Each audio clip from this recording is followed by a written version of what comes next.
Hi students, now I am going to start today's session to be continued the folded note. I was thrown out of the school, sir, Oliver said and narrated the entire incident. The old man listened to the whole story with all ears and asked Oliver, I think you can prove to your teacher that it was not you who wrote the note. Just then, Oliver's eyes fell on the sparkling blue pen shining in the old man's pocket. He cried, "Oh yes, I can prove it easily," and rode back to school like the wind. He went to the teacher who was busy marking the paper. Sir, I did not cheat. That note was written with a pen and I wrote the paper using a pencil. Above that, you can find the answer to question 12 already done in my answer sheet. You can check with my handwriting too. Oliver gave all details at one go. My handwriting, the teacher verified the fact and concluded that Oliver was not guilty. I am sorry, Oliver. I made a mistake.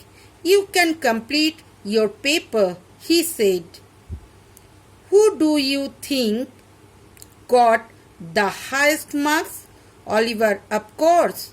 The next morning, when Oliver walked up to the stage, he was surprised to see the new chairperson. It was the same old man he had knocked down with his bicycle. Now, explanation. I was thrown out of the school, sir. मतलब जिनसे वो टकराए Oliver old man थे उनको बताया कि sir मुझे school से निकाल दिए गए.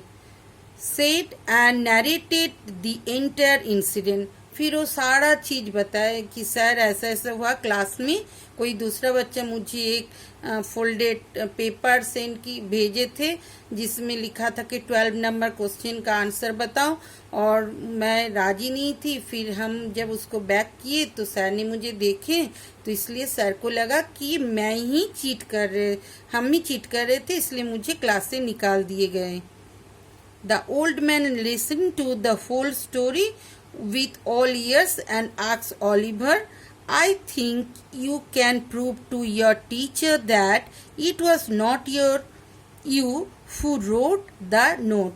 मतलब आप जाके आपके टीचर के पास ये प्रूव कर सकते हो कि आपने वो नोट नहीं लिखे थे.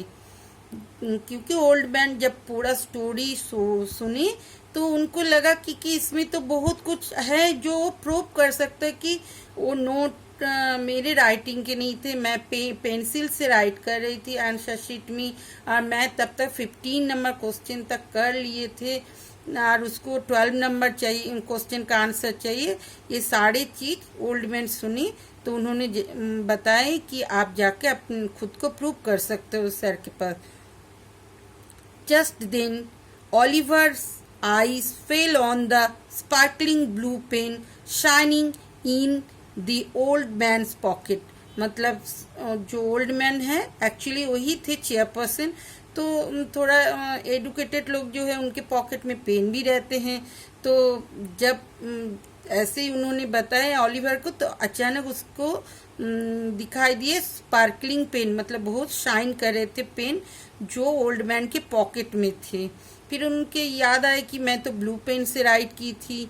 He cried, O yes I can prove it easily. मतलब फिर चिल्लाए कि हाँ मैं खुद को प्रूव कर सकती हूँ बहुत इजीली बहुत आराम से. And rode back to school like the wind मतलब हवा के जैसे वो फिर दौड़ के स्कूल में भागे।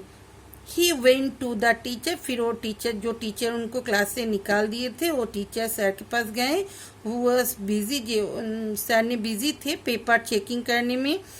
आई डिड नॉट चीट, फिर वो बोली कि सर मैंने चीट नहीं किए। That note was written with a pen and I wrote the paper using a pencil, मैंने पेंसिल से पेपर लिखे और जो नोट था वो पेन से लिखा हुआ था। Above that you can find the answer to question 12 already done in my answer sheet. मेरा जो आंसर शीट है उसमें मैं तब तक 15 नंबर क्वेश्चन मतलब लिख चुकी थी, मतलब मेरा तो 12 नंबर हो चुका था। You can check with my handwriting too, मेरे हैंड राइटिंग भी सर आप चेक कर सकते हैं।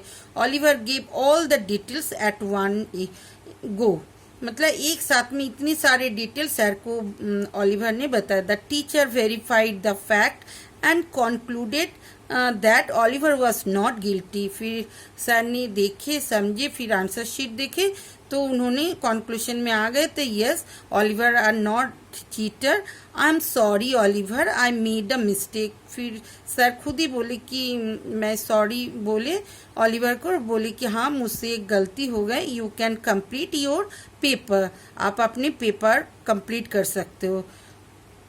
ही said who do you think got the highest mark, फिर मतलब आपको लगता है कि आपको हाईएस्ट मार्क मिलेगा। ऑलिवर बोले यस ऑफ कोर्स, ऐसे करके of course. The next morning when Oliver walked up to the stage, फिर दूसरे दिन मॉर्निंग में जब ऑलिवर मतलब प्राइज लेने के लिए स्टेज पर जा रहा था, ही वॉज सरप्राइज, वो मतलब एकदम हक्का बक्का हो गए, मतलब सरप्राइज्ड हो गए to see the new chairperson. It was the same old man he had knocked down with his bicycle. वही ओल्ड मैन है जिनको ऑलिवर ने अपनी साइकिल से नॉकडाउन मतलब धक्का दिए थे, वो गिर गए थे। वही ओल्ड मैन जिन्होंने उनको आइडिया भी दिए कि ऑलिवर आप जाके सर के पास जाके बताइए और खुद को प्रूव करिए।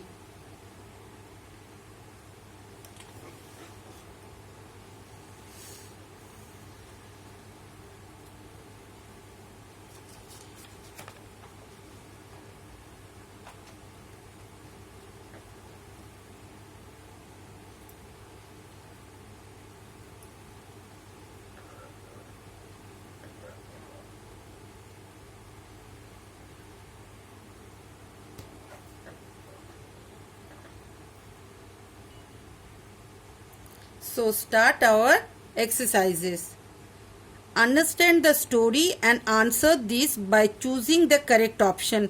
इसमें 1 2 3 3 ऑप्शन है, आपको चूज करके टिक करना है। The special test was conducted to check the skill of the student. बच्चों का कौन सा स्किल देखना था? Literary, reading and thinking. तो हम लोग देखे कि रीडिंग। इस तरह से द स्टूडेंट्स फिलअप करना है किससे आपको? New the answer to, where, ever, of, understood. Understood से फिल करेंगे हम लोग। The students understood the format of the question paper very well. सारे बच्चे अच्छे से समझ गए थे कि कैसे उनको आंसर करना है। इस तरह से सारे क्वेश्चन आंसर ये सारे मैम ने आपके लिए पीडीएफ में सेंड करेंगी। आंसर द फॉलोइंग क्वेश्चन, सारे क्वेश्चन के आंसर भी हम नोट डाउन करके आपके लिए सेंड करेंगे। फिर भी एक बार बता देते हैं। Why were the students excited, students क्यों एक्साइटेड थे? क्योंकि चेयरपर्सन के हाथ से मतलब प्राइज मिलेगा किसको? जिसको हाईएस्ट स्कोर, सबसे ज्यादा मार्क्स मिलेगा। Oliver knew he was not wrong, but irresponsible of that he kept quiet before the teacher.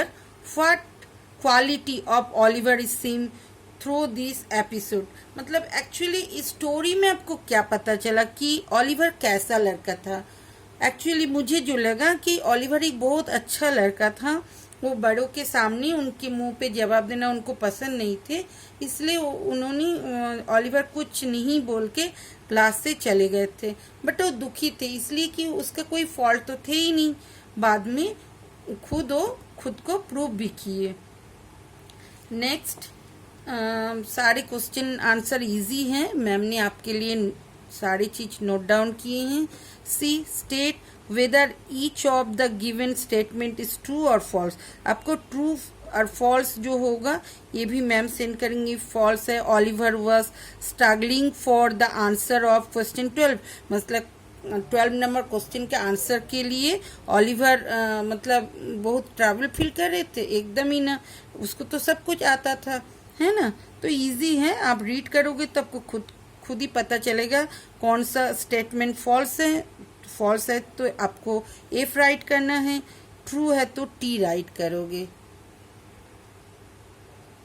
Now simile means जो मतलब जैसे as light as a feather जो है बहुत हल्का होते हैं, फेदर से ज़्यादा कुछ भी हल्का नहीं होते, इसलिए जो चीज़ बहुत हल्का होते हैं उसको हम कंपेयर करते हैं फेदर के साथ। As light as a feather, as slow as a tortoise, as proud as a peacock. मतलब टॉर्टोइज बहुत धीरे चलते, इसलिए सबसे धीरे कोई चलता, बहुत धीरे कोई चलते तो हम लोग उसको टॉर्टोइज के साथ कंपेयर करते कि इसके जैसे चलते हैं। As hard as a nail mean कीला बहुत लोहे के होते हैं, आयरन की, इसलिए वो बहुत हार्ड होता है, इसलिए हम लोग बोलते हैं एज हार्ड एज अ नील। तो आप सारे ये चीज़ मैम ने आपके लिए सारे पीडीएफ में सेंड करेंगे, आप अच्छे से रीड करेगा। ये सारे एक्चुअली ये ग्रामर चैप्टर के अंदर आते हैं। प्रीपोजिशन भी हैं, देखिए प्रीपोजिशन है complete the following story using appropriate preposition in, on, that, under, before, ऐसे। A lion became very weak in his old age, मतलब जब एक लायन बहुत बूढ़े हो गए थे in his old age, तब वो क्या किए थे, बहुत वीक हो गए थे। इस तरह से ये भी हैं। ओके, आपके लिए मैम ने सारी चीज़ सेंड करेंगे, आप अच्छे से रीड करिएगा। अगर if any problem any doubt अगर रहे तो अब जब हम लोगों का डाउट सेशन होगा मैम ने आपके लिए सारे आंसर बता देंगे कि आपका कोई कंफ्यूजन ना रहे। Okay, be safe.